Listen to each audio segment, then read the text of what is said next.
Mahal, tama na. Nasasaktan si Joyce. Hindi mo siya pwedeng saktan dahil buntis siya. Ako may kasalanan sa lahat ng to. Ako na lang ang sisihin at saktan mo. Wow! Ikaw na. Nakaka-touch naman. Napaka-protective mo, James. Magsama kayo.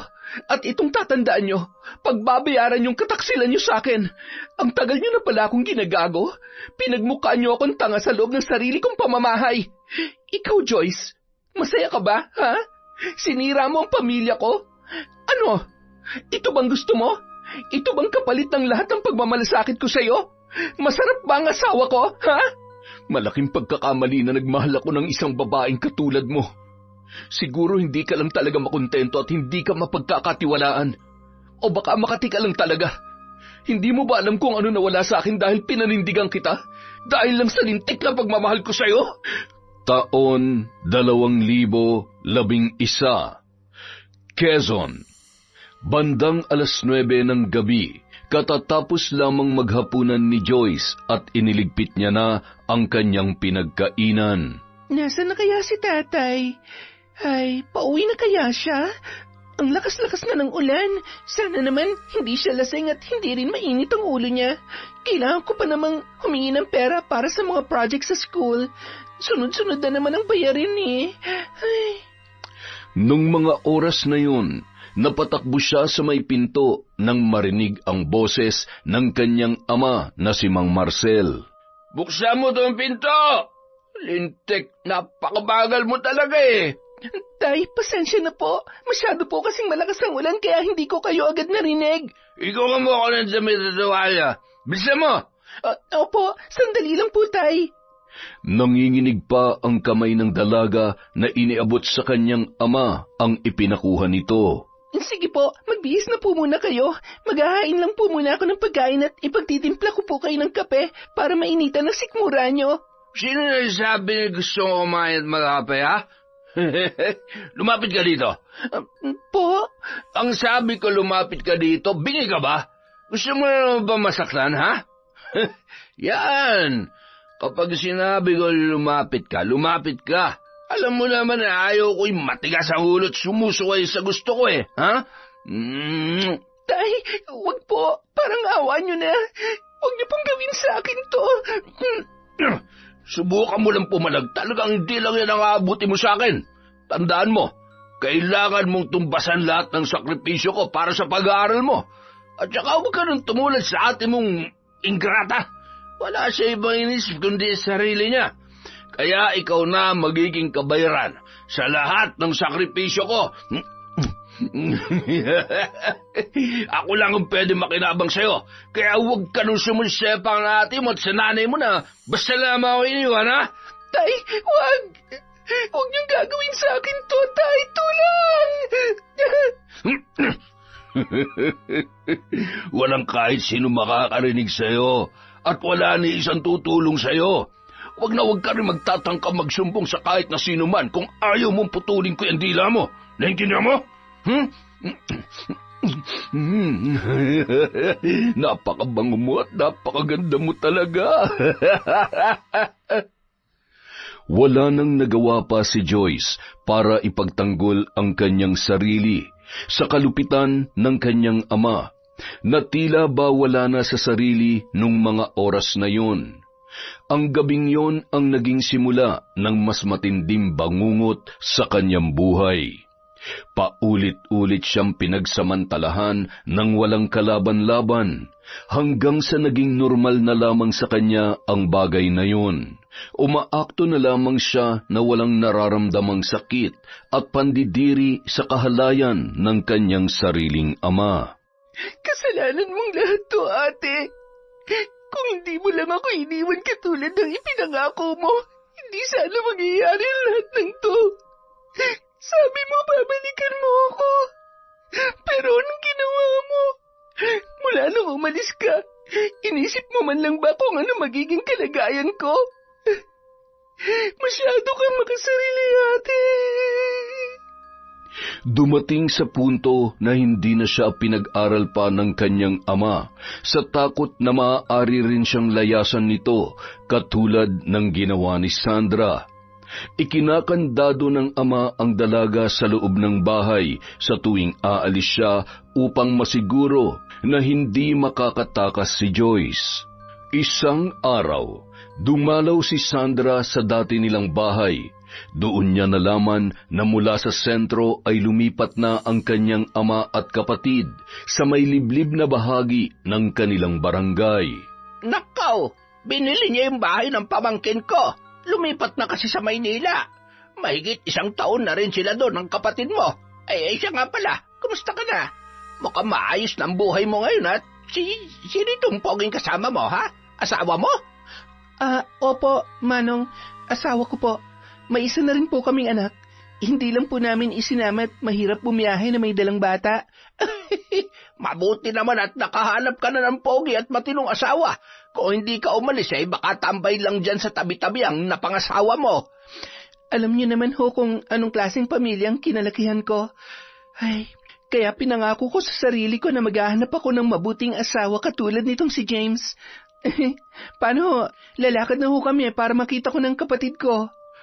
Sige, mag-iingat kayo, ha? Bale, sakay kayo ng tricycle at lalakid ng siguro nasa 30 minuto yun. Magtanong-tanong na lamang kayo pagkababa nyo ng tricycle. Salamat ho, Manong. Eto ho, pangkape nyo. Aba, tingnan mo nga naman. Salamat sa biyaya, ha? Sige na, lumakad na kayo.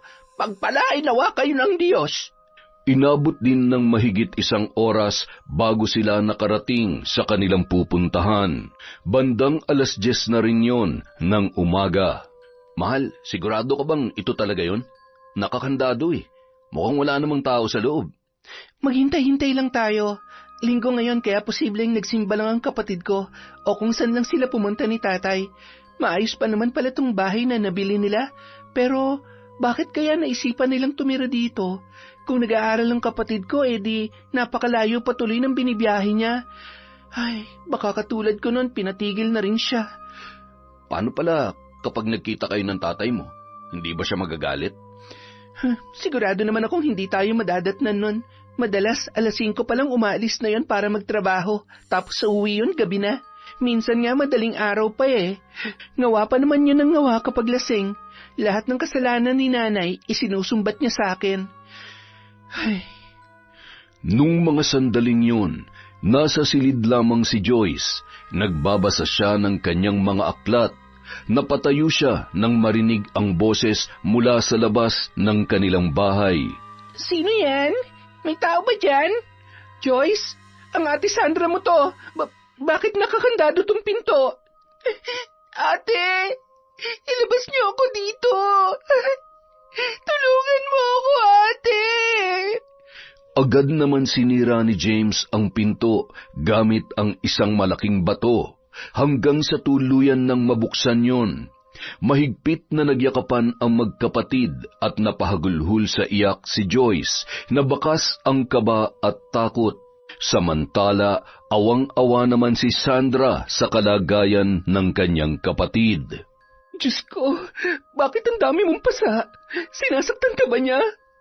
Oo, ate. Pero kasalanan ko naman dahil nilalabanan ko siya. Huwag niyo na lang pansinin itong mga pasa ko. Mawawala din naman to. Sorry. Sana hindi na lang kita iniwan noon. Patawarin mo ako kung ngayon lamang ako nakabalik, ha? Ate, ang mahalaga sa ngayon ay nandito ka na. Umalis na tayo bago pa umuwi si tatay. Minsan kasi umuwi siya ng tanghali para magdala ng pagkain Hindi niya tayo pwedeng abutan. Alam mo naman kung paano magalit yon. Oo, aalis na tayo. At hindi ka na niya masasaktan. Nandito na ako, ha? Salamat, ate. Akala ko habang buhay na lang akong nakakulong dito Tara na. Mamaya nyo na lang ituloy ang pag-uusap nyo. Joyce, ang Kuya James mo nga pala, asawa ko. Matipid na ngumiti lamang si Joyce habang nakatitig sa asawa ng kanyang kapatid. Huwag ka mag-alala, Joyce. Ligtas ka sa bahay namin. Magkakasama na ulit kayo ng ate Sandra mo. Salamat, Kuya. Masaya ako na nakapangasawa ang ate ko ng gwapo at may mabuting puso na katulad mo. O siya, kumuha ka na ng ilang gamit mo at aalis na tayo. Tumulong na rin ang mag-asawa sa pag-iempake at tuluyan na nilang nilisan ang lugar na yon. Nang makarating sa may kalsada kung saan nag-abang sila ng sasakyan patungo sa bayan, natanawan naman sila ni Mang Marcel na noon ay kabababa lamang ng tricycle. Sandra! Saan mo dadalhin si Joyce? Hindi ako makakapayag na ilayo mo siya sa akin! Sakay na, bilis! Patawarin ako ng Diyos kung kailangan namin gawin sa iyo to.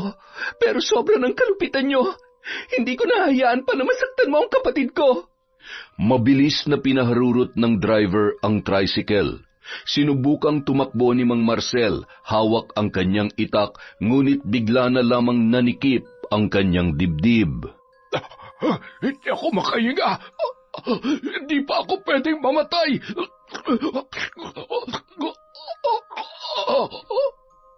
Hindi na nasaksihan pa ng magkapatid ang pangyayaring yon. Sa tulong ng mga opisyal ng barangay sa baryo ay naipalibing pa rin nila ang bangkay ng lalaki. Marami ang naawa sa naging kalagayan nito, lalo na't lingid sa kanilang kaalaman ang totoo niyang kulay na naging dahilan para siya ay talikuran ng kanyang mga anak. Makalipas ang 1 linggo, naging magaan na ang pakiramdam ni Joyce. Wala na ang takot na anumang oras ay may mananakit sa kanya o di kaya naman ay pipilitin siyang gawin ang mga bagay na labag sa kanyang kalooban. Sa kabila ng lahat, pinili niyang ilihim sa kanyang ate Sandra ang tungkol sa mga kahalayang ginawa sa kanya ng kanilang ama. Nakatulala ka na naman dyan. Ay, ano bang iniisip mo? Nagsisisi ka ba na sumama ka sa akin? Hindi ate. Ang totoo, hindi pa rin ako makapaniwala na nandito na ako. Salamat sa inyo ni Kuya, ha? Ang mga pasa mo, masakit pa ba? Gusto mo bang magpatingin tayo sa doktor? Alam mo, hindi ko lubos akalain na magagawa ka niyang saktan. Dati kasi, stricto siya at wala akong kalayaan na gawin ang mga bagay na gusto ko pero hindi niya naman ako binubugbog ng ganyan. Sa ating dalawa, higit na mas paborito kanya kaya nga kahit mas matigas ang ulo mo kaysa sa akin, hindi kanya pinapalo. Samantalang ako, kulang na lang maputol ang sinturon at pamitpit niyang kawayan sa katawan ko. Marami pa siyang bagay na hindi ko rin lubos akalaing magagawa niya, ate. Ano yun? Pwede mo bang sabihin sa akin? Huwag na lamang, ate. Ang importante ngayon, malayo na ako sa kanya. Gusto ko na lamang kalimutan ang mga nangyari at ipagpatuloy ang buhay ko. Pwede ko bang ituloy ang pag-aaral ko, ate? Oo naman. Akong bahala sa'yo. Basta pagkatapos ng klase, ipapakisuyo ko na lang sa iyong pamangkin mo, ha? Malilipat kasi yung trabaho ko sa Maynila kaya posibleng 2 o 3 beses lang ako makakauwi sa 1 buwan. Bale, si Ate Carla ang nag-aalaga sa araw kay baby. Sa gabi, dito naman siya sa aming mag-asawa. Kapag wala ako, ikaw nang bahala. Alalayan mo na lang si kuya mo lalo na kapag pagod din siya sa trabaho, ha?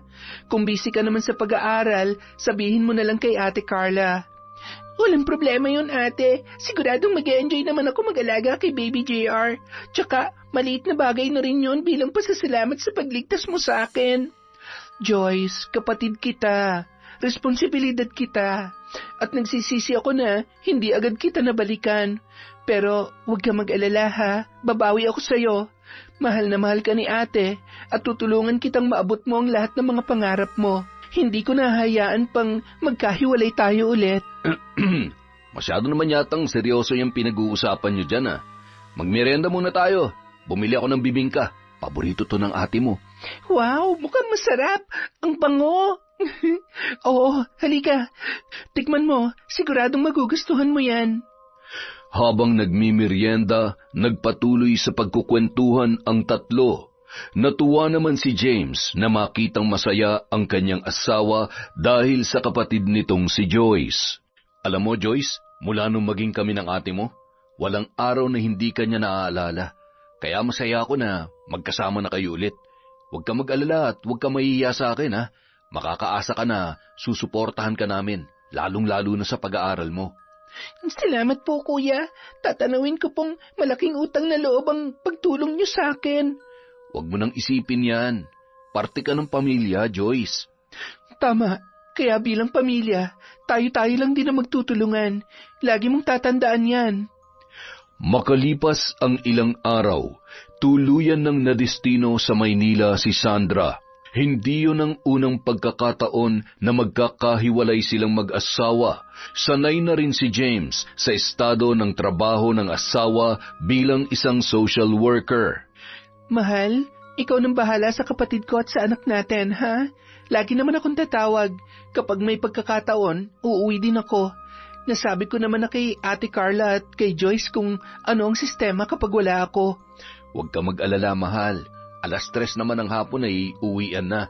Isa pa, wala naman akong pasok sa weekend kaya hindi ko mapapabayaan ang anak natin.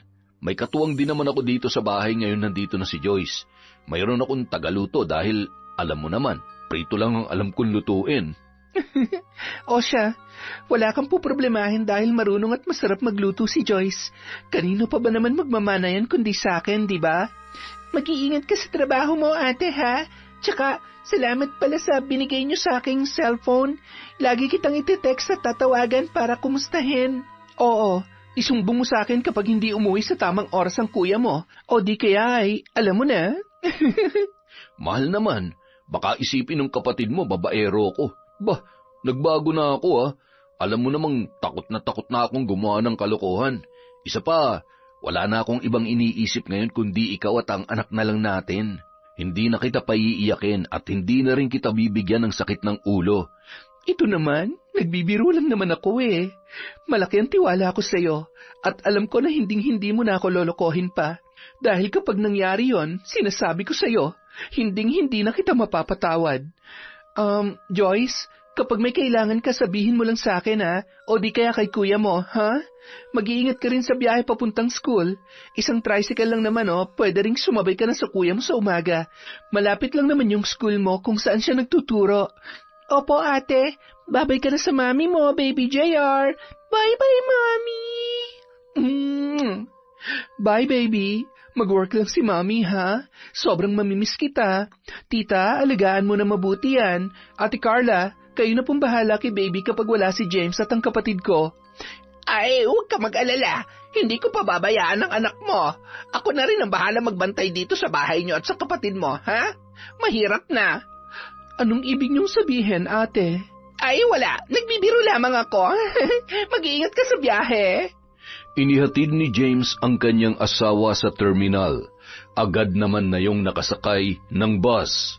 Masaya pa yung kumakaway habang umaandar na ang kanyang sinasakyan. Kampante ang isip at puso niya na aalis dahil natitiyak niya na nasa mabuting kalagayan ang kanyang pamilya. Makalipas ang 2 buwan, agad namang nakapag-adjust si Joyce sa bago niyang school bilang transferee student. Nasa 2 taon na siya sa kolehiyo sa kursong HRM. Naging palagay na rin ang loob niya kay James, lalo na't maayos ang pakikitungo nito sa kanya. Masipag din ang dalaga sa mga gawaing bahay na labis namang ikinatuwa ng mag-asawa. Isang araw, napatawag si Sandra para mangumusta. Hindi kasi siya makakauwi sa loob ng 1 buwan dahil sa dami ng mga dapat niyang asikasuhin. Ay, akala ko pa naman makakauwi ka. Miss na miss ka na namin ni Baby JR eh. Mag-iingat ka dyan. Huwag kang magpapakalunod sa trabaho. Baka nagpupuyat ka na naman masyado dahil sa paperworks mo. Huwag kang mag-alala. Hindi ko naman pinababayaan ang sarili ko dito eh. Kumusta na nga pala si Joyce? Wala naman akong masabi dun sa kapatid mo. Napakasipag mag-aral, pati na rin sa mga gawaing bahay. Masyado rin siyang maalaga sa bata. Alam mo, hindi maipagkakaila na magkapatid nga kayo. Nasaan siya? Pwede ka ba siyang makausap? Ayun, nasa balkonahe. Nagsasampay ng mga nilabhan niya. Sabi ko sa iyo maaasahan at marunong sa bahay ang kapatid mo. Teka lang Joyce, ang ate mo. Gusto ko raw kausapin. Habang nakatungtong sa isang bangko, ay iniabot naman ni James ang cellphone sa dalaga. Habang magkausap ang dalawa at patuloy na inaayos ang kanyang sinampay, hindi naman maiwasang mapatingin si James sa mahaba at maputing bias ni Joyce. Napalunuklaway na lamang ang lalaki at ibinaling sa labas ang kanyang paningin. Matapos mag-usap ang magkapatid, agad namang iniabot ni Joyce ang cellphone kay James. Magpahinga ka na pagkatapos mo dyan, ha? Kukunin ko lang si JR kay Ate Carla. Bibili na lang ako ng ulam natin para hindi ka na magluto. Kaya ko pa naman magluto, kuya. Konti lang naman tong nilabhan ko eh.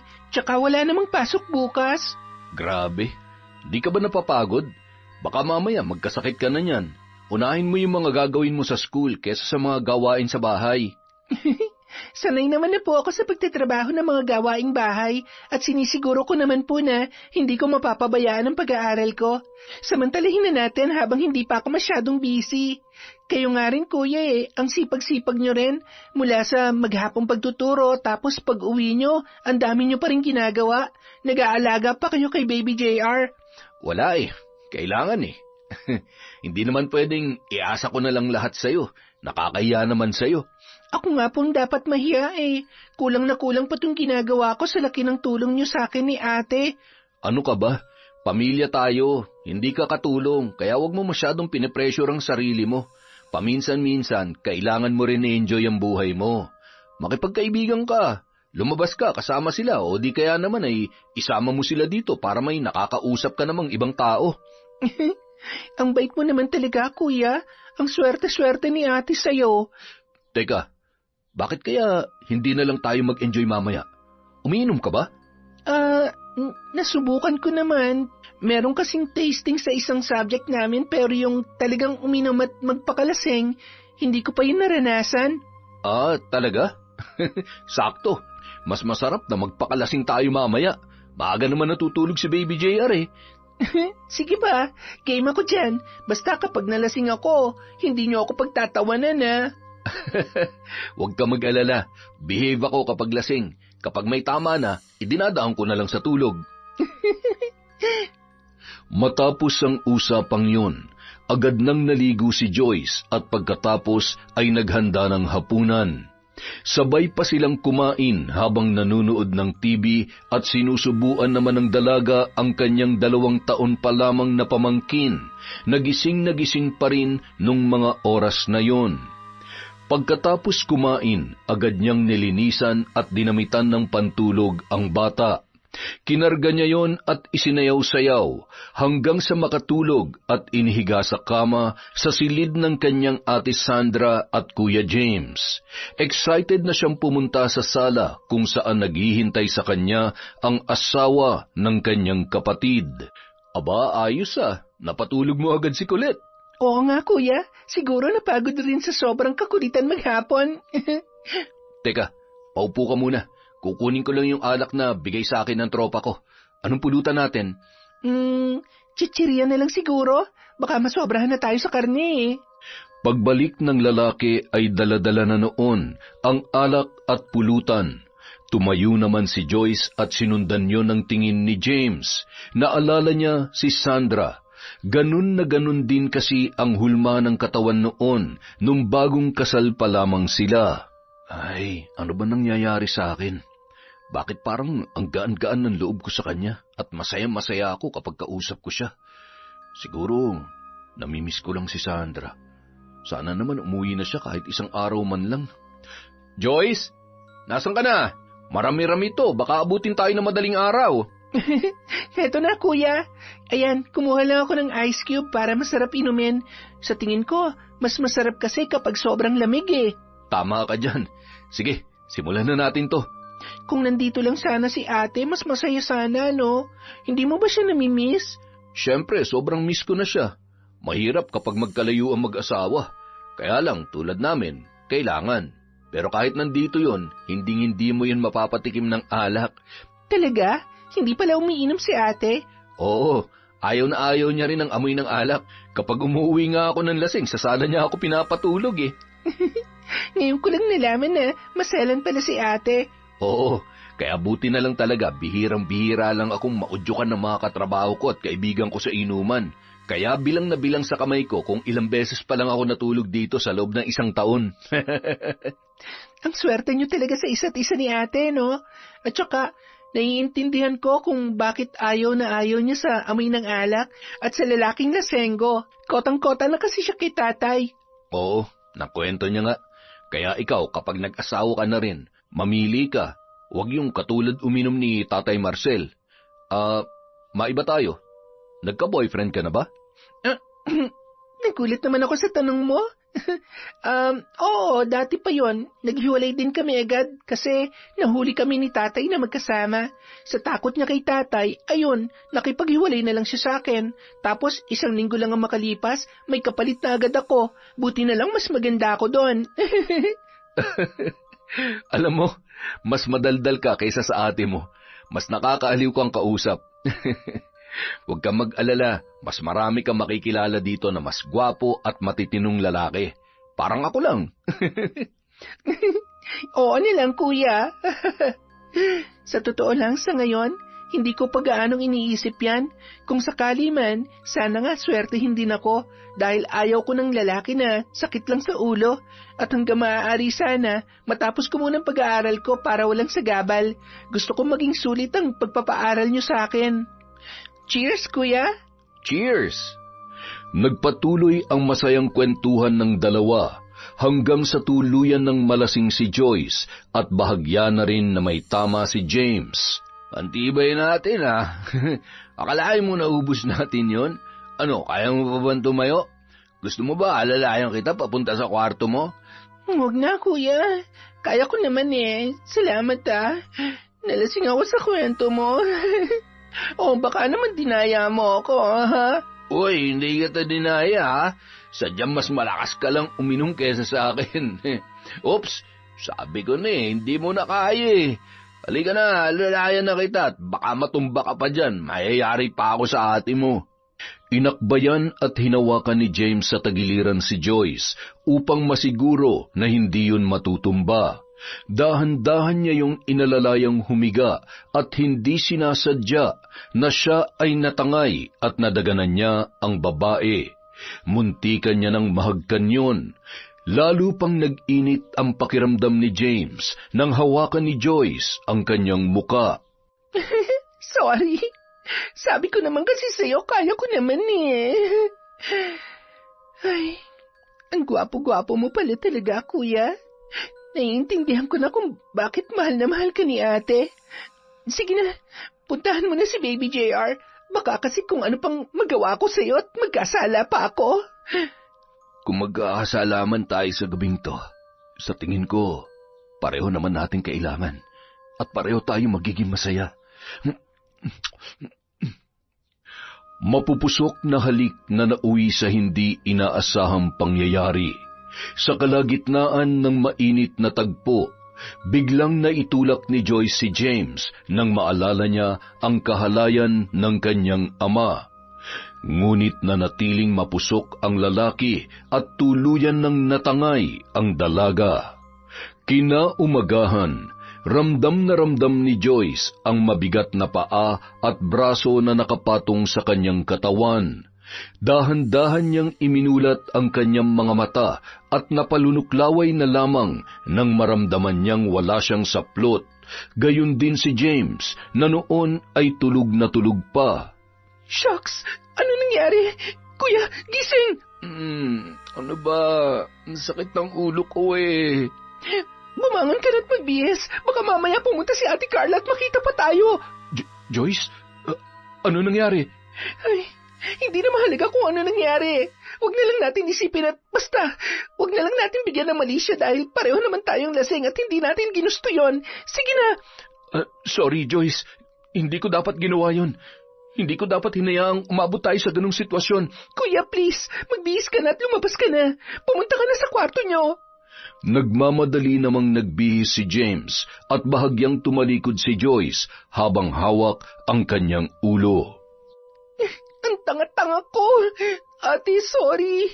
Hindi mo pwedeng malaman to. At lalong hindi na pwedeng maulit pa to. Hindi na. Ay, pero anong gagawin ko? Paano ko magpapanggap na walang nangyari? Sabagay, wala naman talaga yon. Bakit kasi nagpakalasing ka pa eh? Baliw ka talagang babae ka. Buong araw, halos hindi sila nag-iimikan at nag-iiwasan ng tingin dahil sa nangyari nung gabing yun. Nang pumunta ang pinsan ni James na si Carla, napansin din niya na tila nagkakailangan ang dalawa. Okay lang ba kayo? Bakit parang ang tatahimik nyo? Parang dati naman hindi kayo maubusan ng pinagkukwentuhan. Medyo masakit lang ang ulo ko, ate. Sige po, mamamalansya na lang muna ako. Ay, sige. Dadalhin ko na muna sa bahay to, ha? Doon ko na lang papaliguan. Salamat, ate. Magle-lesson plan din muna ako para sa lessons ko this week. Habang namamalansya ang dalaga, ay muling sumagi sa kanyang isip ang nangyari sa kanila ng kanyang bayaw. Kasalanan niya. Siya naman kasi ang unang humalik sa akin eh. Pero di ba dapat tinulak ko siya o hindi ko hinayaan pa na? Ay, pwede ba, Self? Please lang, kalimutan mo na yon. Kung siya nga parang wala lang eh, di ba dapat ganun ka din? Katulad ng dati. Baka mamaya sabihin niya, affected ako sa nangyari sa amin. Kapag umuwi si ate, makakahalata siya if mapapansin niyang nagkakailangan kami. Baka mamaya biglang magtanong pa yun at madulas ang dila ako. Basta, mula ngayon, kailangan mas kalmado na ako. At kahit kailan, hinding-hindi na ako iinom. Bakit ba naman kasi? Di kaya sinadya niyang lasingin ako at oh my God! Di kaya gusto niya talaga ako? Hindi pwede. Erase. Mamalansya ka na nga lang, utang na loob, Self. Huwag ka na mag-isip ng kung ano-ano. Ay. Kinaumagahan sa school, matapos ang una nilang subject, ay kasama niya ang isa sa mga irregular students na si Ethan. Yun ang nag-iisa at palagi niyang nakakasama kapag vacant hours. Alam mo, parang lutang ka today. Kanina pa ako nagkukwento eh, tango ka lang ng tango. Kapag dumugtong ka naman, parang ang layo naman sa topic. Adik ka ba? Hindi ba pwedeng may problema lang? Ano naman ang pinuproblema mo? Sabi mo, suportado ka ng ate at kuya mo. Kumpara sa akin na 3 oras lang ang tulog dahil kailangan kong pagsabay ng pag-aaral at trabaho. Di ko nga alam kung may dugo pa ako eh. Ginusto mo naman yan eh. Bakit kasi hindi ka nalang bumalik sa parents mo? Sabi mo mayaman naman kayo. Bakit ka nagpapakahirap? Kapag umuwi ako doon, lahat na naman ang gusto nilang masusunod. Gusto nga nila magpulis ako eh. Ayaw ko naman nun. Hindi naman yun ang gusto ko eh. Palibasa yung 2 kong kuya, pulis, kaya gusto nila, ako din. Ang complicated naman talaga ng mundo, no? Kahit saan ka pumunta, may puproblemahin ka. Akalain mo yon? Okay kayo sa pera, pero hindi ka naman okay sa parents mo. Ako rin naman dati sa tatay ko. Dahil sa kanya, pakiramdam ko, ilang taon akong nabuhay sa impyerno. Ngayon naman, maayos na sanang lahat, gumawa naman ako ng sarili kong problema. Ano ba kasing ginawa mo? Mapagkakatiwalaan ka ba? Oo naman, hindi naman ako tsismoso, no? Sige na, ano ba kasi yon? Huwag nga, nakakahiya eh. Sigurado i-judge mo lang ako. Hindi nga. Sa itsura kong to, mukha ba akong hindi mapagkakatiwalaan? Ay, oo na, sasabihin ko na. Pasensya na, ha? Wala kasi ako mapagsabihan eh. Ay, may nangyari sa amin ni Kuya nung nakaraang gabi. Ano? Yung kuya mo, asin yung asawa ng kapatid mo? Ano ka ba naman? Asawa ng kapatid mo tapos pinatulan mo? Teka nga, akala ko ba hindi mo ako husgahan? Ang ingay-ingay mo, anong tawag dyan, ha? Ay, lasing kami pareho. Nawala sa sarili, natangay, at ayun, na-chuk-chak. Chenis ka dyan. Nako, malaking problema nga yan. Siguraduhin mo lang na hindi mauuwi sa kung ano yan dahil kapag nagkataon, malaking gulo yan. Alam ko. At ayaw ko mangyari yon. Mahal ko si ate.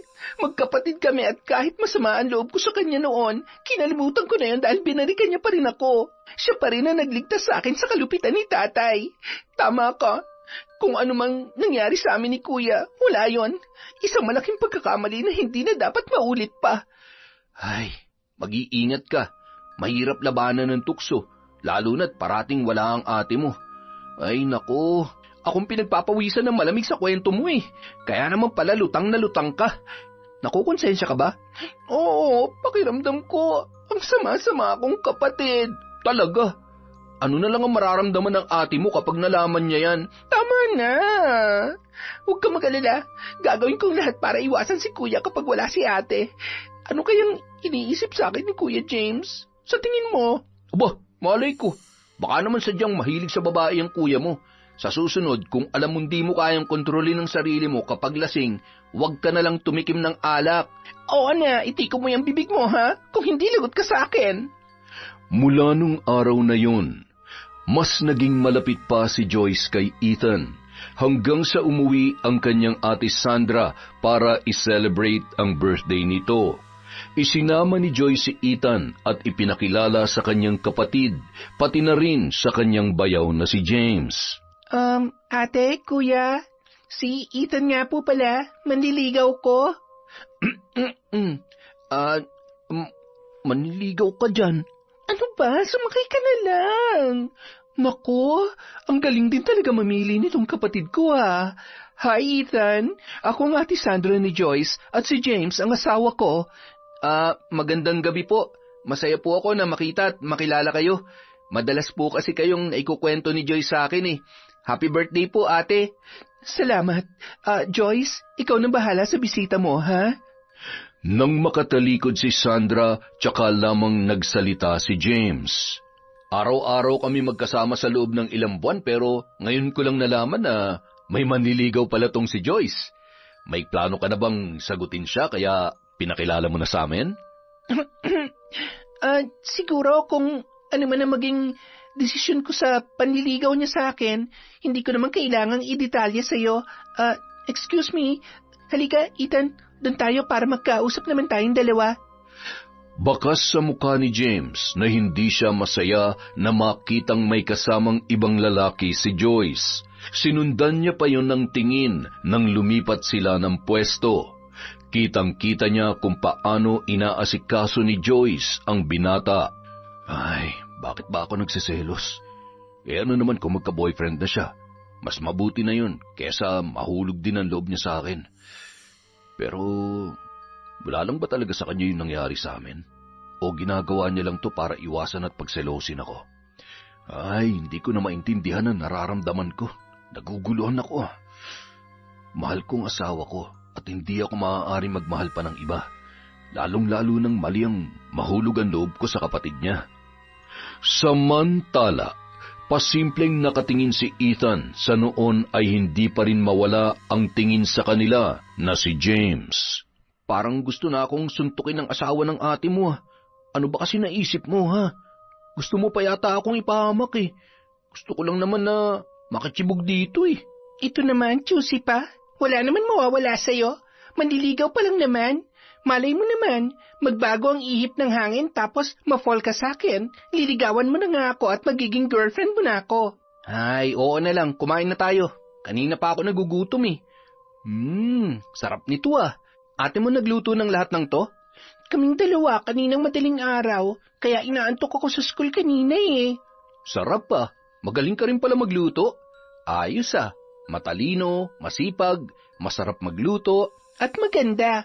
Kaya huwag ka na mag-inarte na para bang lugi ka kapag naging girlfriend mo ako. Grabe. Matapos kumain, pumasok muna sa loob ng bahay si Joyce para umihi.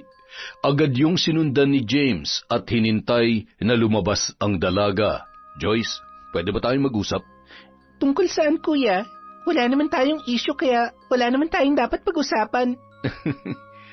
Ginagawa mo ba to para pagselosin ako? Ano? Hello? Bakit ko naman gagawin yon? Hindi ba naging malinaw sa'yo na kung ano man yun nangyari? Wala na yon. Isang malaking pagkakamali na minuminuto kong pinagsisihan. Pinagsisihan? Ayos ah. Ganun lang kadali para sa iyon. Samantalang ako, hirap na hirap pigilan ng sarili ko na isipin ka. Nakumbinsihin yung sarili ko. Kaso, ang totoo, hindi ka mawala sa isip ko eh.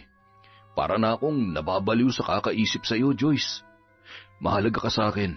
At oo, nagsiselos ako. Sorry, mali ang nararamdaman mo. Please, wag ngayon. Gusto mo bang malaman ni ate ang lahat? Gusto mo bang masira ang pamilya nyo, ang relasyon nyo? Kuya, sobrang pinagsisihan kong gabing yon, kaya please lang. Kalimutan mo na yon. Excuse me. Kahit anong sabihin mo, ramdam ko na pareho lang ang nararamdaman natin. Pinahihirapan lang natin ang sarili natin. Mas gugustuhin ko pa yon kaysa masaktan si ate. Kaya huwag kang magpapadala dyan sa nararamdaman mo. Nakikiusap ako. Ito na sana huling beses na pag-uusapan natin yan. Maya-maya narinig nila ang boses ni Sandra. Sa pagkataranta ay muling pumasok sa CR si Joyce at doon pinakalma ang sarili. Mahal, nandito ka lang pala. Hinahanap ka ng mga bisita natin sa labas. Teka, nasan ba si Joyce? Nasa loob ng CR. Pumasok lang ako kasi medyo sumakit ang ulo ko eh. Napagod yata ako. Ganun ba? Sige, magpahinga ka muna sa kwarto. Ako na munang bahala sa mga bisita natin. I love you. I love you. Miss na kita. Pwede bang pauwi na natin ang mga bisita para magkapanahon naman tayo sa isa't isa? Huwag ka mag-alala. Babawi ako sa iyo bukas. Napapaluha na lamang si Joyce nang marinig ang masayang sandali ng mag-asawa. Hindi niya maipagkakaila sa sarili na tunay ngang may nararamdaman na siya para sa kanyang bayaw. Agad siyang naghilamos at sinigurong presentable na lalabas sa banyo. Magkayakap pa rin ang mag-asawa na bigla namang naghiwalay nang siya ay makita. Pasensya ka na. Inaatake na naman ang pagiging clingy ang kuya mo. Samantalihin nyo na at pagbalik sa trabaho, mamimiss nyo na naman ang isa't isa. Sige, babalikan ko na si Ethan. Muling bumalik si James sa mahigpit na pagkakayakap sa kanyang asawa. Ngunit ang kanyang mga mata ay nakasunod sa papalabas ng bahay na si Joyce. Bandang 10:00 ng gabi, nagsiuwian na ang lahat ng kanilang mga bisita. Maliban kay Ethan na noon ay papaalis na lamang, hindi pa rin maubusan ng kinukwento. Sige na, bukas na lang ulit tayo mag-usap. May trabaho ko pa mamaya madaling araw at may pasok tayo bukas ng 10:00. Kanina lang, pinakilala mo akong manliligaw. Ngayon, pinagtutulakan mo na ako pa uwi. Ano ka ba? Ikaw lang naman ang inaalala ko. Ano, wala kang plano magpahinga at matulog? Hindi ka pa pwede maging kwento na lang. Magiging boyfriend pa nga kita, di ba? Pag-iisipan ko ng mabuti yan.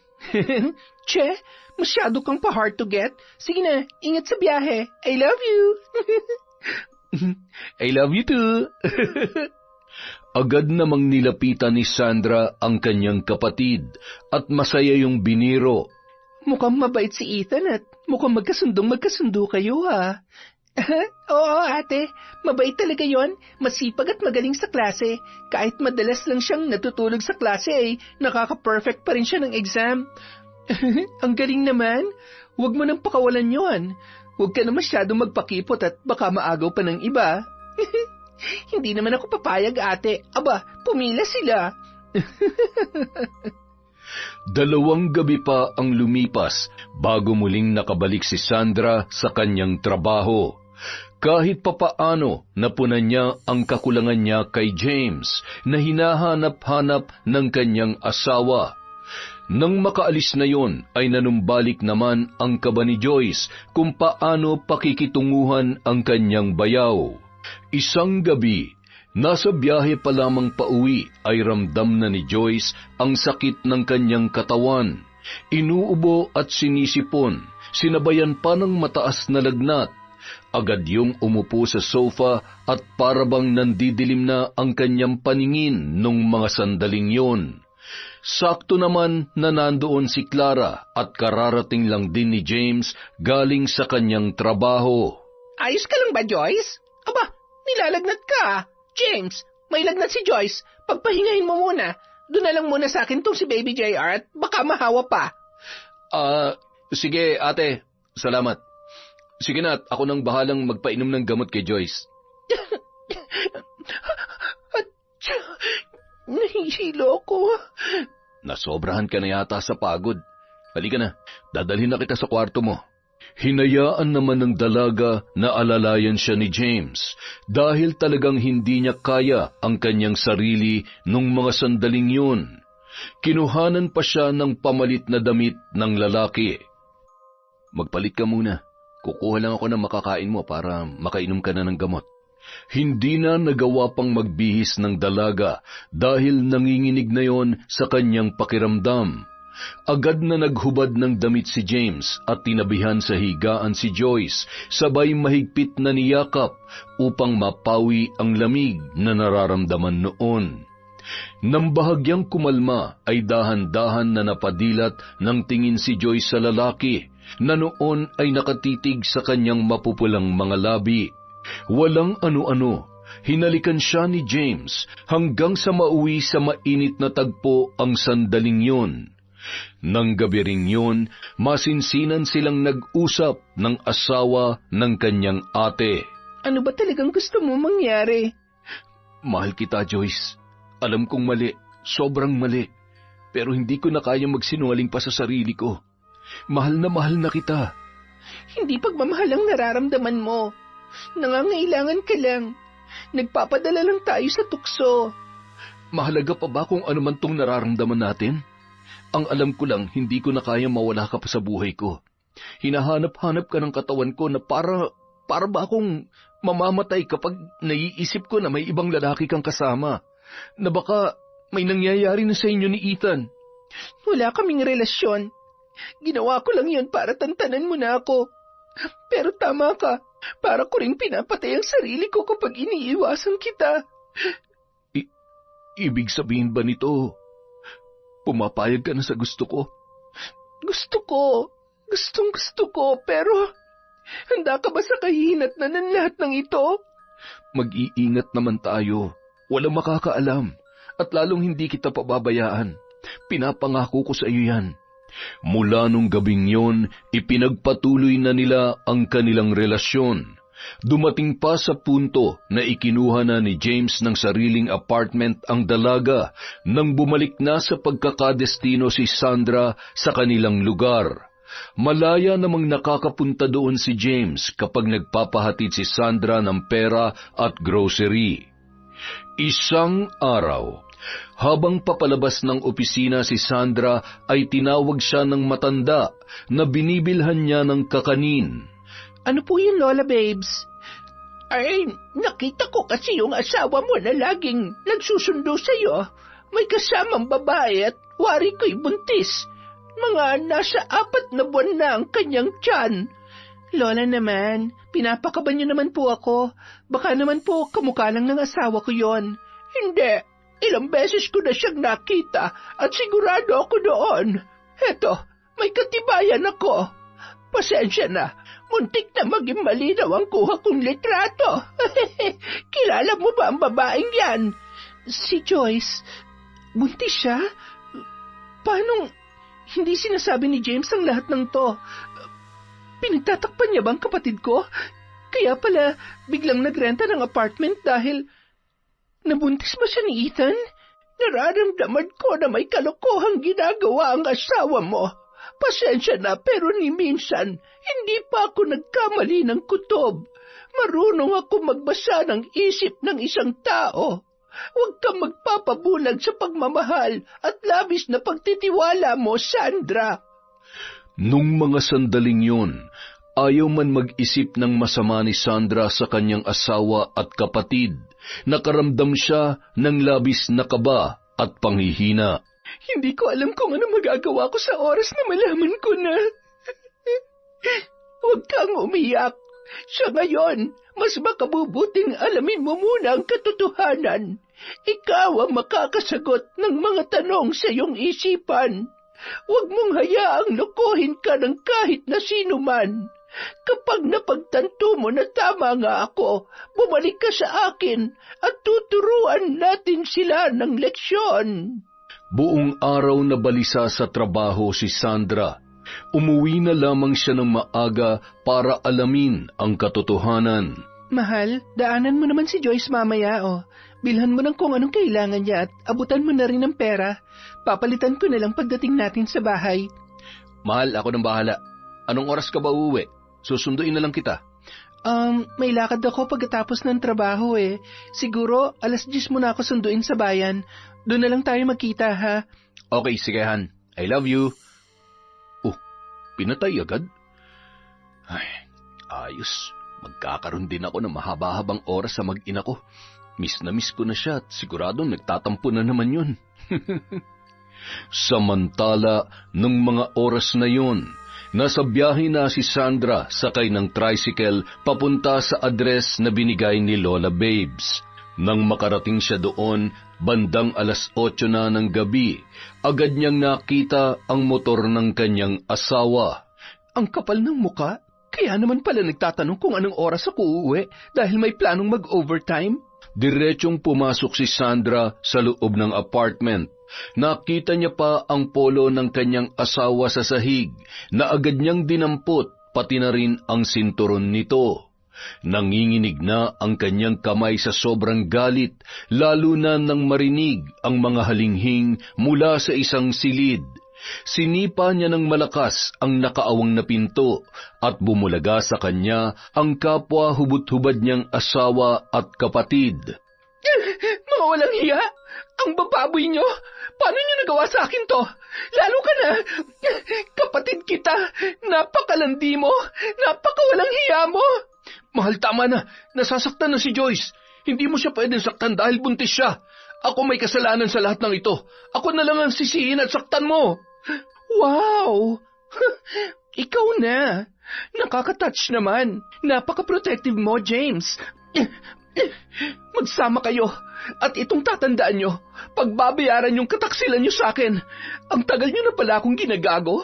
Pinagmukha nyo akong tanga sa loob ng sarili kong pamamahay. Ikaw, Joyce, masaya ka ba, ha? Sinira mo ang pamilya ko? Ano? Ito bang gusto mo? Ito bang kapalit ng lahat ng pagmamalasakit ko sa'yo? Masarap ba ang asawa ko, ha? Ate, sorry, patawarin mo ako. Hindi ko sinasadya. Hindi sinasadya? Talaga ba? Sana pala, kinalimutan na lamang kita. Sana, pinabayaan na lang kita. Malandi ka naman pala, kaya siguro sinasaktan ka ni tatay. Dapat hinayaan na lang kitang nakakulong sa bahay na yon. Oo nga, sana nga talaga hinayaan mo na lang akong mapatay ni tatay. Pinagsasamantalaan gabi-gabi at pinubugbog araw-araw. Sana hinayaan mo na lang ako at di mo na ako binalikan pa dahil matagal niya nang sinira ang buhay ko. Pinlano mo ba lahat ng ito? Yun ba dahilan kung bakit sinira mo rin kami? Ha? Yun ba? Bakit ba ako lang ang sinisisi mo? Umiwas ako. Maraming beses kong sinabi sa sarili ko na hindi pwede. Ang asawa mong mapilit. Kasalanan niya lahat ng ito. Hindi totoo yan. Maniwala ka sa akin, mahal. Inakit na lang ako, kaya tama na. Pareho lang kayong sinungaling. Hindi niyo na malulusutan pa ang kasalanan niyo sa akin. Magsama kayo sa impyerno. Isa sa mga araw na ito, pagbabayaran niyo lahat ng ginawa niyo sa akin. Lumuhod man kayo, gumapang at magmakaawa. Hindi ko kayo patatawarin. Tandaan niyo yan. Pagkatapos noon, agad na ring umalis si Sandra. Susundan pa sana siya ni James nang bigla namang namilipit sa sakit si Joyce, kasabay ng pagdaloy ng dugo sa kanyang mga binti. Ang sakit ng tiyan ko. Dugo. James, dinudugo ako. Ang baby ko. Kailangan kitang dalhin sa ospital. Huwag ka mag-alala. Walang mangyayaring masama sa baby natin. Kasalanan mo to. Hindi ito'ng tamang panahon para magsisihan pa tayo. Ngayong alam na ng ate mo ang lahat, kailangan na lang natin itong panindigan. Alam ko namang hindi niya ako mapapatawad pa. Sa ngayon, kailangan muna natin masiguro na nasa maayos kayong kalagayan ng bata. Samantala, bandang 9:00 na ng gabi nang makarating si Sandra sa kanilang bahay. Pagkapasok ay umupo yun sa sofa at napahagulhol. Sandra, ano ba nangyayari? Bakit ka umiiyak? May nangyari bang hindi maganda? Si James nasaan? Hindi ba dapat sabay kayong uuwi? Napakasinungaling nila. Pinagmukha nila akong tanga. Ikaw ba? May alam ka ba, ate? Sumagot ka. Ay, huwag mo akong itadamay dyan, ha? Ano ba yon? Ano bang tinutukoy mo? Alam mo bang may relasyon si James at ang kapatid ko? Nagdadalang tao si Joyce. Ano? Ay, hindi ko alam. Teka, totoo ba yung sinasabi mo? Saan naman ang galing yan? May nakakita sa kanila tapos pumunta ako sa apartment ni Joyce. Huling-huli ko ang kababuyan at kataksilan nila sa akin. At alam niyo kung ano masakit? Buntis si Joyce at binabahay din pala ng magaling kong asawa. Mga hayop, napakagaling nilang magtago at manloko. Ay, Diyos ko! Ano nangyari kay James para gawin niya ito? Nasisiraan na ba siya? Naturingan pa man din siyang mestro pero nagawa niyang bagay na ito. Ay, naku, pasensya ka na ha. Sana napansin ko man lamang yon. Oo, amin ko na mabigat ang loob ko sa kapatid mo. Sa di ko malamang dahilan pero hindi ko lubos maisip na magagawa niya ito sa'yo. Ikaw na kumapkop at nagpaaral sa kanya. Isa din yan si James. Hay nako, hayaan mo't makakatikim din sa akin yung pinsang ko. Hindi ko na kaya pang pakisamahan si James. Hindi ko kayang tanggapin ang lalaking yon. Wala akong pakialam kung lalaki si Baby JR na walang ama. Kinamumuhiyan ko siya. Ate, ang sakit-sakit. Gusto ko silang saktan ng paulit-ulit. Gusto ko silang patayin. Naiintindihan ko nararamdaman mo, Sandra. Huwag ka mag-alala. Nandito lang ako para sa inyo ni Baby JR kahit na anong mangyari. Hindi ko kayo pababayaan. Ang kailangan mo ay magpakatatag at palawakin mo ang iyong pangunawa para maging maayos ang problema nyo. Baka isa lang tong malaking pagsubok na kailangan nyo malampasan. Hindi man lamang niya naisip ang mararamdaman ko bilang asawa niya at kapatid ng babaeng binuntis niya. Nasaan ang pagmamahal niya sa akin at sa anak namin? Hindi ba't mas malinaw na talagang minahal niya si Joyce? Masaya naman kami, maayos kami. Hindi nga kami nag-aaway hindi ba ate? Paano niya itinapon ang pagsasama at pamilya namin ng ganun-ganun na lang? Matapos ang pag-uusap ng dalawa, minabuti ni Sandra na ipadala na lang muna si JR sa bahay ni Carla. Hindi siya makakain at hindi rin makatulog. Bumangon siya at isa-isa niyang tinanggal ang mga larawan nilang magkasama. Binasag pa niya ang kanilang wedding picture na nakasabit sa kanilang dingding. Itinapon niya rin sa labas ng kwarto ang mga gamit ni James. Nang makaramdam na labis na panghihina at pananakit ng ulo, ay saka lamang siya muling humiga at hindi na malayan na siya ay nakatulog na. Kinabukasan, pagkalabas ni Joy sa ospital, maayos na ang lagay noon. Umuwi si James sa kanilang bahay para kunin ang kanyang mga gamit. Nung mga oras na yun, nakapagdesisyon na siya na iiwan na si Sandra para kay Joyce at sa batang dinadala nito. Nandito ko para... Huwag ka na magpaliwanag pa. Alam ko na yan. Sa katunayan, ipinag-impake na kita. Ayun ang lahat ng gamit mo. Makakaalis ka na. Mula ngayon, tinatanggalan na kita ng karapatan sa anak ko. Teka, hindi naman yata tama yun. Ako pa rin ang tatay ni Baby JR at kahit anong mangyari, may karapatan ako na... Mamili ka. Ipaglaban niyang karapatan mo o matanggalan ka ng trabaho. Alam mo kung anong pwedeng mawala sa'yo, kaya huwag mong sasagarin ang pasensya ko. Napapailing na lamang ang lalaki na umalis. Ang kapal ng mukha mo. Tingnan lang natin kung hindi mo pagsisihan ang katangahan mo. Dahil sa mga nangyari, patuloy na nagsama sa iisang bubong sina Joyce at James. Dahil naging maselan ang pagbubuntis ng babae, ay tumigil na yon sa pag-aaral. Patuloy naman sa pagtatrabaho si James bilang isang guro sa public school. Wala ni isang nakakaalam sa mga katrabaho niya tungkol sa pakikipagrelasyon niya sa kapatid ng kanyang asawa. Isang araw, habang naghihintay si Joyce kay James sa labas ng kanyang apartment, napalingon siya nang biglang may tumawag sa kanyang pangalan. Joyce! Ethan? Anong ginagawa mo dito? Ano pa nga ba? Hindi ba pwedeng mangumusta? Hindi ka na pumapasok eh. Nag-drop ka na ba? Sayang naman. Teka, buntis ka? Oo, medyo maselan kaya kailangan ko muna magpahinga. Teka nga, ilang buwan na ba yan? Mga mag-aapat na. 4? Hindi kaya... Ano bang iniisip mo? Na ikaw ang tatay nito? Hello? Isang beses lang may nangyari sa atin, kaya huwag kang feeling.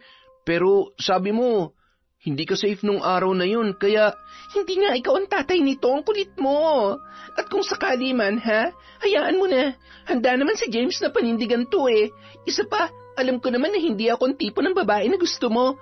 Pero kung ako nga ang tatay niyan, handa naman akong panindigan ng pagiging ama ko sa kanya. Ethan, huwag mo nang guluhin ang buhay ko. Okay na eh.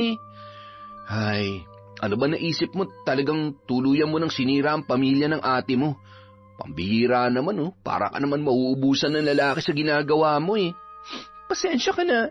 Alam mo, hindi mo naman maiintindihan kaya huwag ka nalang mag-comment ng kung ano-ano. Nagmahal lang naman ako eh. Sige na, umalis ka na at baka maabutan ka pa ni James kung ano pang isipin nun. Ay, oo, sige na. Aalis ako. Pero sa isang kondisyon. Gusto kong masiguro kung ako o hindi ang tatay ng batang yan. Oo na. Sigurado naman ako hindi. Kaya sige na, pagbibigyan kita basta ikaw ang gagastos ha. Handa akong humingi ulit ng tulong sa parents ko para lang malaman ng totoo. Hindi naman ako papayag na ibang tatay ang kilalanin na magiging anak ko kung sakali. Mula nung araw na yon, naging madalas nang muli ang pagkikita ni na Joyce at Ethan. Yon ang palagi niyang kasama sa pagpapacheck up hanggang sa lumabas ang resulta ng prenatal DNA test. Sabi ko sa iyo eh, Ethan, hindi pwede to. Ano na lang ang mararamdaman ni James kapag nalaman niya na hindi pala siyang tatay ng baby ko? Iniwan niya ang asawa niya at anak niya para sa akin, para sa amin ng bata. Bah, hindi naman ako papayag na mawalan ako ng karapatan dahil lang ayaw mo masaktan ng James na yon. Nakikiusap ako, Ethan. Gagawin ko ng paraan para makasama mo siya pero hindi pwedeng malaman ni James to. Baka mapatay niya ako. Hindi ko alam kung kaya kitang pagbigyan dyan sa hinihiling mo pero susubukan ko. Sige na, pumasok ka na. Sasamahan ulit kita sa susunod na check-up mo. Bye, baby. Nung mga oras na yun, mula sa bintana kung saan nakatayo si James ay kitang-kita niya ang pag-uusap ni na Joyce at Ethan. Napakuyom pa siya ng kanyang palad nang makita na hinagkan ng lalaki ang tiyan ni Joyce. Nang makapasok si Joyce sa loob ng bahay, namutla ang kanyang labi at muka nang makita niya na nasa harapan niya ang lalaki. Oh, bakit namumutla ka? Wala, nagulat lang ako. Bakit napaagang uwi mo? Anong nangyari dyan sa mukha mo? May bulutong ka ba? Huwag mong intindihin yan. Okay lang ako. Alam mo bang mas nagulat ako sa nakita ko kanina? Ano nakita? Ano bang tinutukoy mo? Hindi kita maintindihan. Mahigpit na hinawakan ni James ang braso ni Joyce at tinitigan niya na masama ang kanyang kasintahan. Bitawan mo nga ako. Ano ba? Nasasaktan ako. Pasalamat ka, buntis ka. Pero hindi ko hahayaan na lokohin mo ako. Aminin mo sa akin, si Ethan ba? Si Ethan ba ang totoong tatay ng batang nasa sinapupunan mo? Patawarin mo ako. Hindi ko alam na.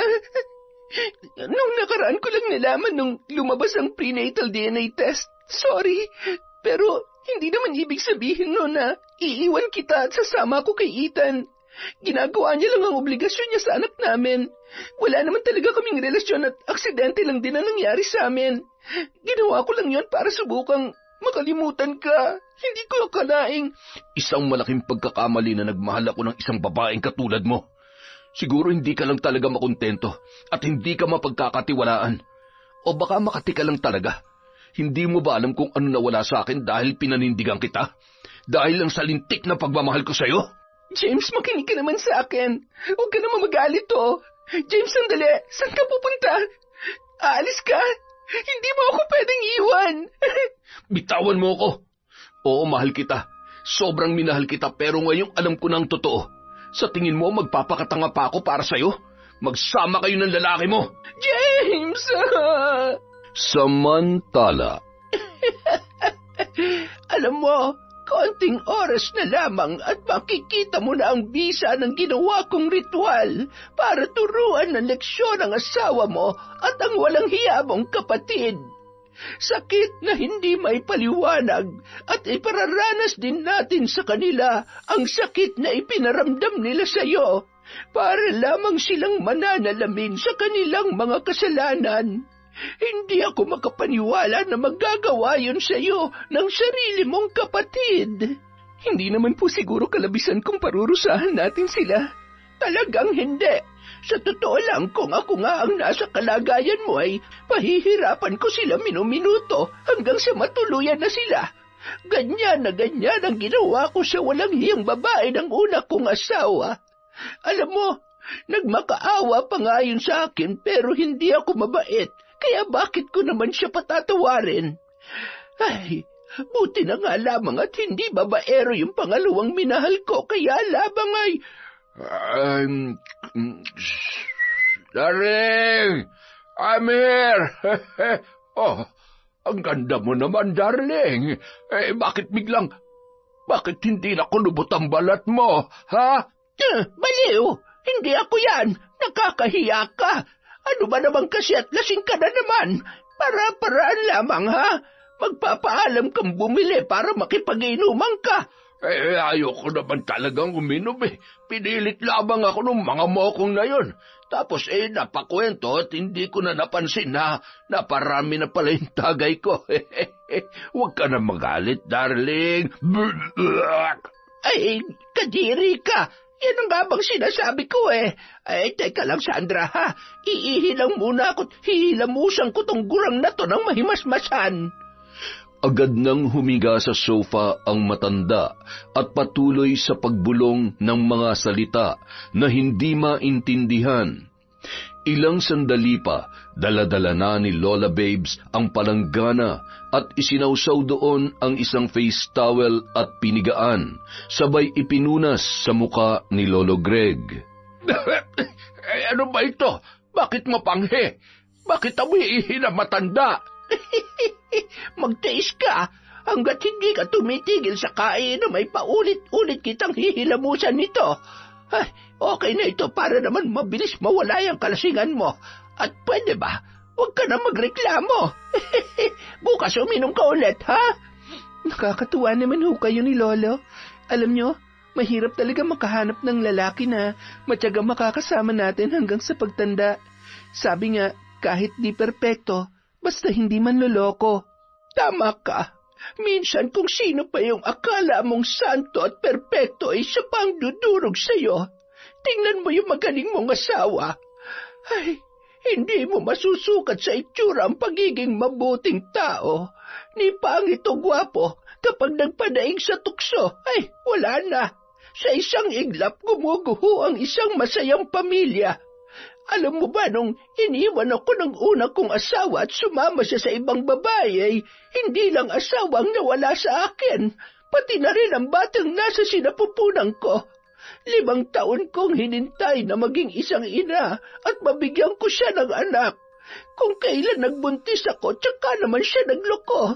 Kaya mula noon, sinabi ko sa sarili ko na hindi ko hahayaan na may iba pang babae na dadanas ng sakit na pinagdaanan ko ng walang kalaban-laban. Yun ang nagtulak sa akin na maging isang ganap na mambabarang. Oo, isang malaking kasalanan, ngunit hindi ko ito pinagsisisihan.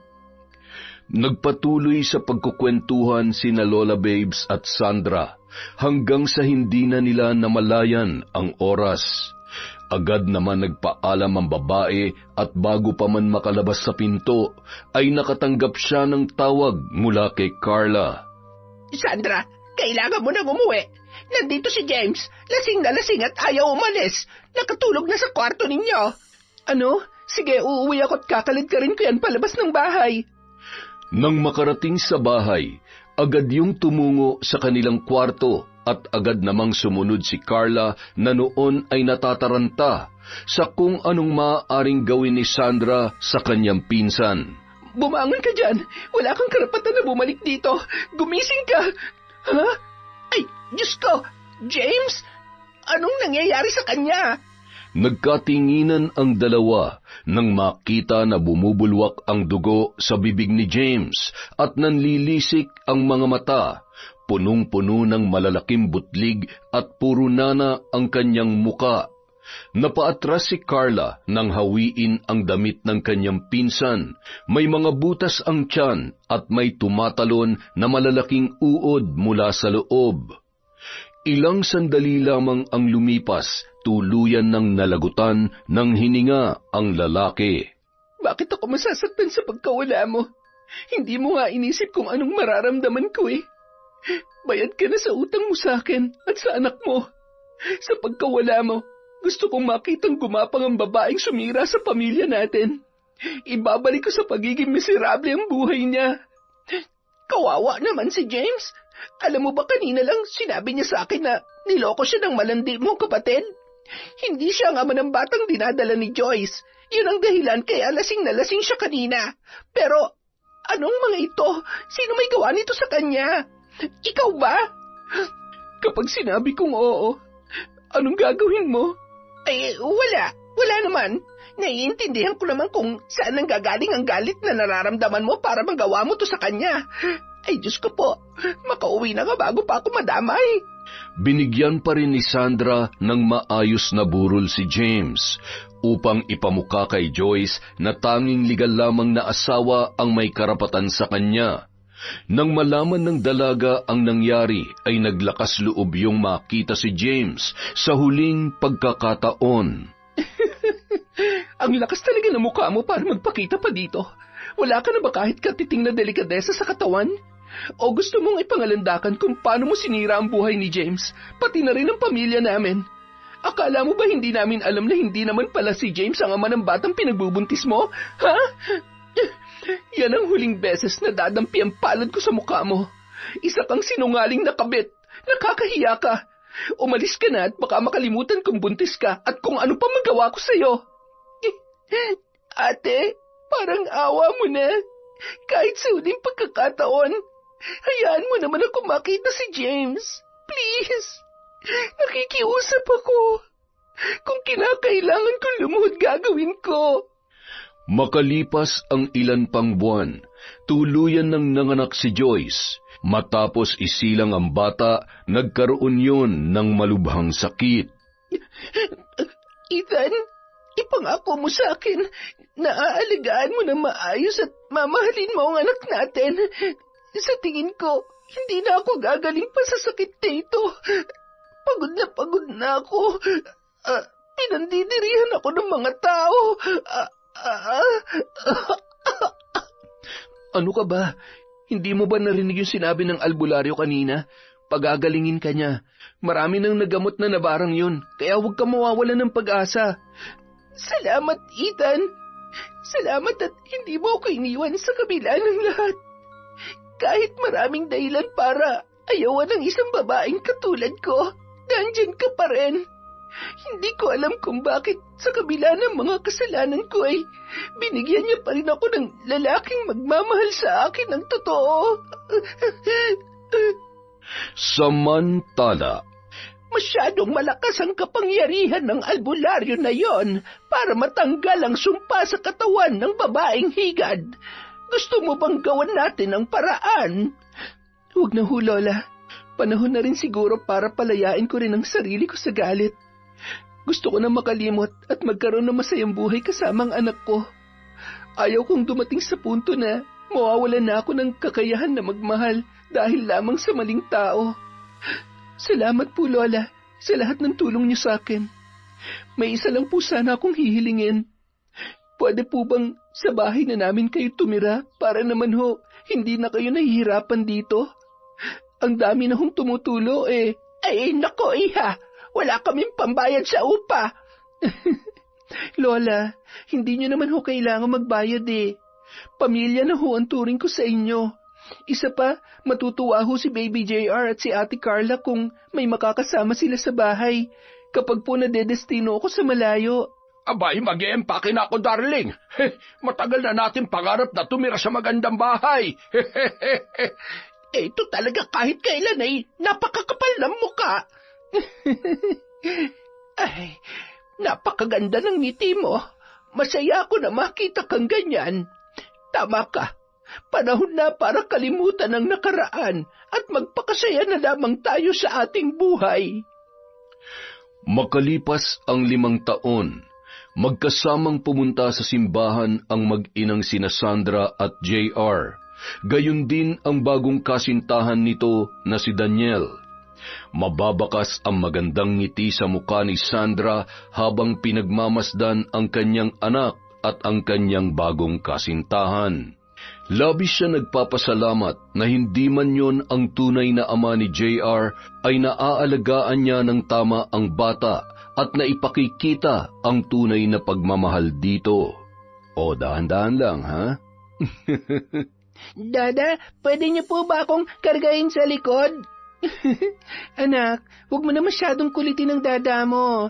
Han, tara na. Kumain na muna tayo at nagugutom na ako. Yay! Gusto ko po fried chicken, french fries, tsaka ice cream. Sige, magpakabusog tayo. Tapos mamaya, maglalaro naman tayo maghapon. Talaga po? Yay! Habang naglalakad ang tatlo, ay nakasalubong nila si Joyce kasama si Ethan at ang batang babae na nasa 5 taong gulang na. Nagtama ang tingin ng magkapatid, ngunit tiningnan lamang yon ni Sandra na parang hindi niya kilala. Nang makalayo na sila, ay muli niya yung nilingon. Sa kabila ng lahat, masaya pa rin akong makita na maayos ang buhay niya. Buti naman at nagtanda na siya. Sana maging mabuting ina siya at asawa. Huwag niya na sanang hayaan na matulad sa kanyang anak niya. Han? Okay ka lang? Oo naman. Sobrang masayang-masaya lang ako. Alam mo, sa dami ng masasakit na pinagdaanan ko, hanggang sa ngayon, hindi pa rin ako makapaniwala na kaya ko pa palang magmahal ulit. Na kaya ko pang magtiwala. Salamat dahil pinasasayo mo si JR. Bagay na hindi niya naranasan sa kanyang ama. Huwag ka mag-alala. Konting panahon na lang, magiging ganap na tayong mag-asawa. Dito mismo sa simbahan na to, kung saan tayo nagkakilala. Yung araw na halos isumpa mo na lahat ng lalaki sa mundo. Oo, naalala ko pa. At hanggang ngayon, nasa akin pa rin yung panyo. Grabing magbiro ang tadhana. Talagang pinaiyak niya muna ako at hinayaang masaktan bago kanya binigay sa akin. Mula nung araw na nakita kitang umiiyak, ipinangako ko sa sarili ko na gagawin kong lahat para maibalik ko yung magaganda mong ngiti. Mahal na mahal kita, Sandra. Kayo ni JR. At hindi na ako makapaghintay na maging kuya ang panganay natin. Mama, dada ako rin.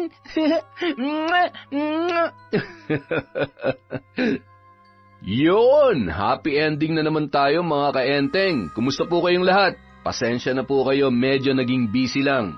Babawi po tayo ng konti ngayon sa shout out. Hello po kay Adele Arcega, kay Maruha Torrenueva, kay JM, at kay Jaira from Leonida Torrenueva. Hello po kay Jomer, Master, Junior, Michael, at Angelo Pogi. Hi din po kay Sydney Crosswind, kay Merlinda Fernandez from Jordan, kay JJ na office mate ni Mirna Castro, at sa lahat po ng office mates nyo, mabuhay po kayong lahat dyan. Hello po kay Rafael Canabe, kay Tata, kay Vicky Abut, kay Vilma Bautista, sa Galindez at Ramos family from Peter Tom. Hello po kay Teresita Fabro. Happy birthday po kay J.R. Tala. Hi po kay M, kay Ruby Rose, kay Jenmer Garcia. Happy birthday din po kay Antonio Pasakay. Pasensya na po, sobrang late na, pero it's better late than never, sabi nga nila. Hi din po kay Kurt Mina, kay Jen V. Mora, kay Zenaida Deza, kay Jobel Baldonasa, kay Ellen Mi Solaba, kay Angelina Ignacio. Hello din po kay Mary Jane Flores Rico, kay Sally Roldan, sa Camerino at Falyarcuna family from Edna.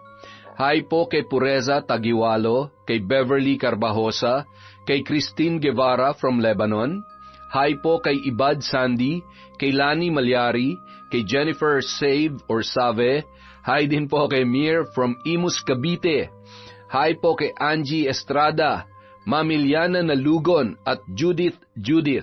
para po sa hindi natin nabanggit, marami pa po tayong videos. Babawi po tayo sa shoutout sa Kwentong Enteng.